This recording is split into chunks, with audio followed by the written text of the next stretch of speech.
Alors, Freud, figurez-vous, ça va, parce que ça va vous faire penser un petit peu à Nietzsche et puis à Feuerbach, mais surtout quand on connaît bien Nietzsche, Freud a prétendu qu'il n'avait pas voulu lire Nietzsche pour ne pas s'apercevoir que ce qu'il avait pensé se trouvait déjà en partie chez Nietzsche.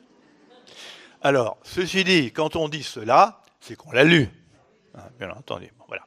Alors, je vais résumer très rapidement. Freud, c'est la découverte de l'inconscient, c'est la découverte de la sexualité infantile et du rôle de l'enfance dans le façonnement de notre personnalité.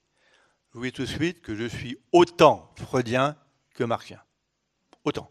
Vous voyez, simplement, il faut les articuler. Bon. Et alors, la thèse de Freud, elle est double. Il a écrit un livre qui s'appelle L'avenir d'une illusion. Il a aussi écrit d'autres livres, hein, Moïse et le monothéisme, etc. Et il y a aussi des passages sur la religion dans Malaise dans la civilisation ou Malaise dans la culture. Vous voyez, bon. Et alors, la grande thèse de Freud, c'est celle de Feuerbach de tout à l'heure. C'est-à-dire que la religion est une illusion. Qu'est-ce que ça veut dire?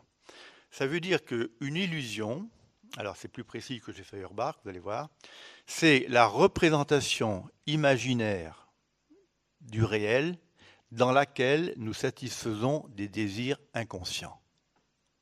Vous voyez? Bon. Et donc, la religion va nous entraîner vers un monde utopique qui réalise tous nos désirs. Vous voyez? Et il appelle ça des illusions. Vous voyez? Les illusions sont toujours douces, elles sont bonnes à prendre, hein, elles sont consolantes. Vous voyez? Et donc, si vous prenez tous les thèmes religieux, ce sont des thèmes qui traduisent des désirs. Vous avez envie de vivre éternellement, ben vous vous croyez mortel. Hein, vous avez envie d'être heureux, ben vous croyez au paradis. Vous avez envie qu'il y ait une justice plus grande sur terre, ben vous croyez en un Dieu justicier, etc., etc., etc. Vous voyez? Donc la religion est un phénomène humain. Alors la seule différence qu'il y a entre lui et Feuerbach, c'est qu'il parle d'illusion, très strictement, et qu'il donne un sens un peu différent au mot illusion que celui que lui donne Feuerbach. Parce qu'il a cette formule, une illusion, ce n'est pas une erreur et ce n'est pas non plus nécessairement une erreur.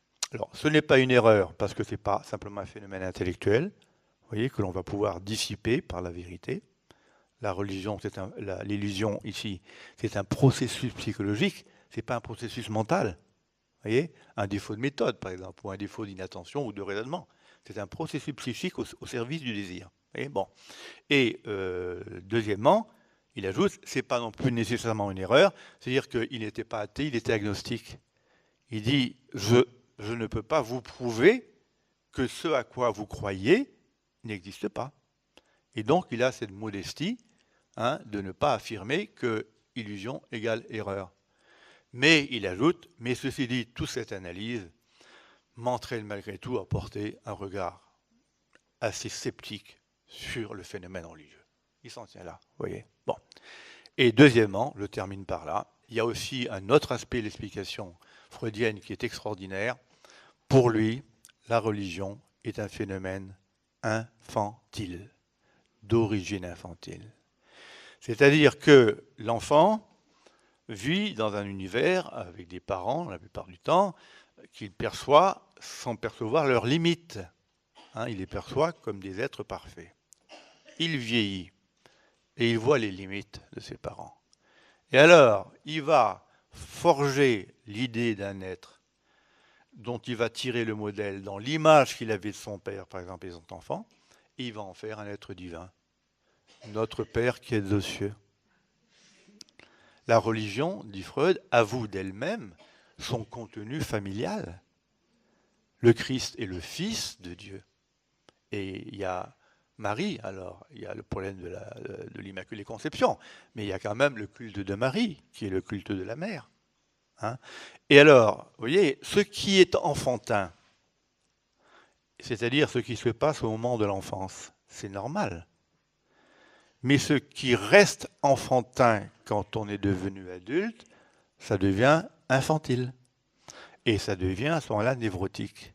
Et alors, j'en dis pas plus, Freud va formuler des diagnostics, si vous voulez, de psychanalyste, hein, sur l'infantilisme de l'homme qui continue à croire en Dieu.